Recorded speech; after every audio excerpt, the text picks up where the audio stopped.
พี่น้องไปเลาะคลองกระปอมมื้อนี้เลาะคลองกระปอมน้ำกันเนาะดอกกระบอกกล้วยบ่ไกลเลาะแถวสวนข่อยกระปอมก็มีแล้วนะแถวนี้ก็พอมีอยู่ได้แต่เก่ากระปอมนะ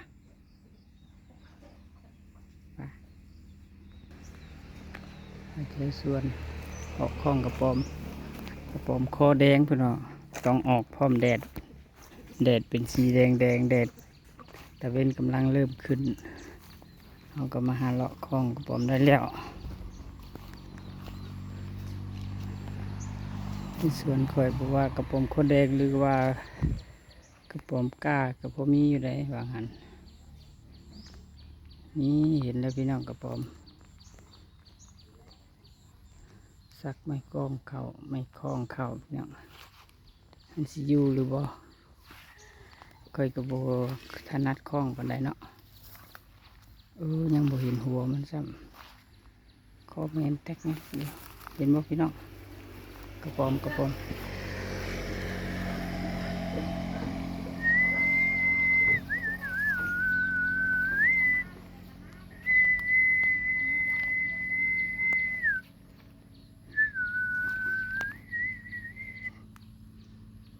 ทิวให้มันอยู่เพิ่นว่าทิวให้มันโตดเงาแล้วเขาจังคล้องเนาะ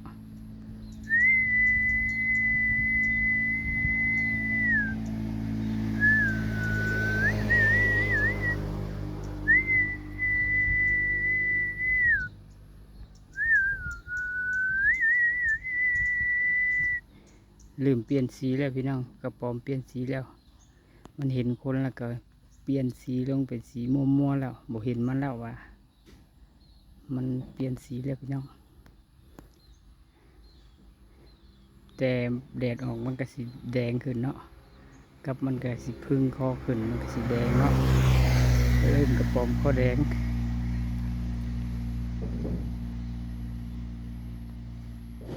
ไม่ใช่พี่น้องเห็นอยู่บ่เห็นอยู่เนาะอยู่จุดเก่าแต่มันเปลี่ยนสีไปแล้ววันนี้เปลี่ยนสีไปแล้ว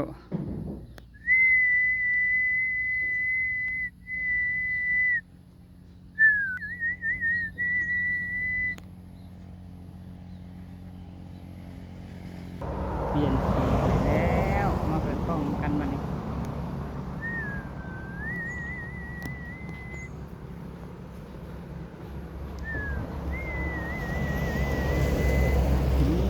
ลงแล้วพี่น้องลงแล้วลงขึ้น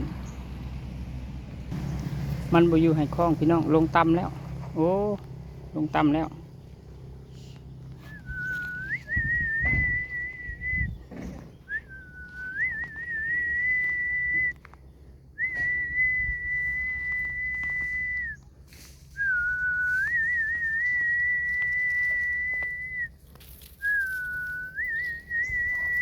ขึ้นกกง่ายพี่น้องไปกกไม้แล้วไปง่ายแล้วแถวนี้เฮือดมันใช่เขาซะแล้ว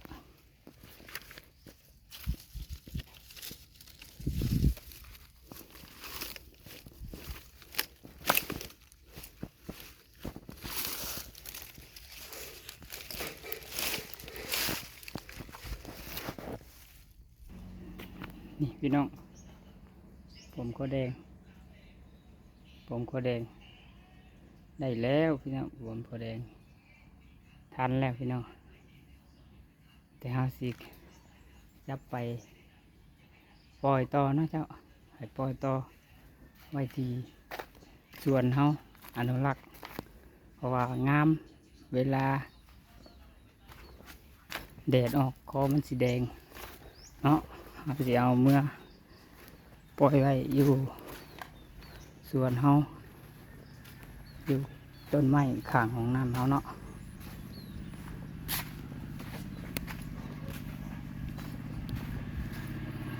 ปล่อยนำกันพี่น้องวายเพื่อนอยู่จุดนี้ให้เพื่อนอยู่จุดนี้ให้ออกลูกออกแม่และให้ออกลูกออกแม่ที่ให้ได้หลายตัวว่าซั่นปล่อยไว้ในสวนเฮาเอง ปล่อยขึ้นต้นนี้เนาะพี่น้องเนาะเดี๋ยวสิปล่อยขึ้นในไม้แม่นเฮาเลยปล่อยขึ้นในไม้แม่นเฮาเลยเด้อนี่นี่พี่น้องนี่เบิ่งนำกันเด้อพี่น้องให้ออกลูกออกแม่ให้ได้หลายแล้วก็พอให้เพื่อนๆที่ว่าเกิดไม่ใหญ่รุ่นบ่ฮู้ว่ากระป๋อมข้าวแดงมันเป็นอย่างไรอันนี้เอาก็อนุรักษ์อีก1 ตัวเด้อพี่น้องนี่ไปแล้วพี่น้องไปแล้วพ้นขึ้นเองพี่น้อง